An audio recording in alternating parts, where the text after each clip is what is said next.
This one mistake is why your handstand kickups feel impossible. I'm on day 34 of mastering handstands with one drill, and this mistake was ruining my handstand kickup. The mistake? My hip placement. Up until now, my entries were all over the place. Lots of overkicking and underkicking. There was little to no control, and I was having trouble figuring out why. And it had nothing to do with how hard I was kicking.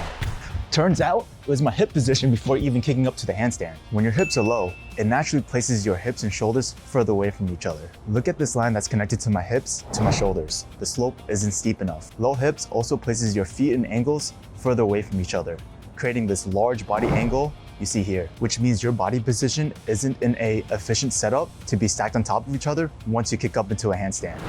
So you have to force yourself up with an aggressive kick up. That's why you either fly over or don't make it up at all.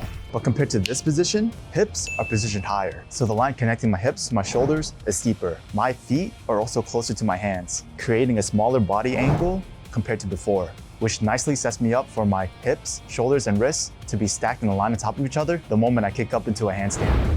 Now I've optimized my setup where I'm not just jumping into the handstand anymore. You're transferring your legs up and over on top of yourself, which makes the transition feel a lot smoother. And you will see throughout the video that I use the same setup for my attempts now. At first, practicing this felt really awkward. Days 31 to 33 felt messy because a higher hip position made kicking up feel a lot easier, so I had to work on control again.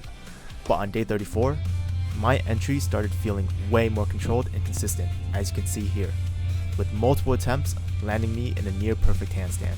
So it's not about kicking harder, it's about positioning better.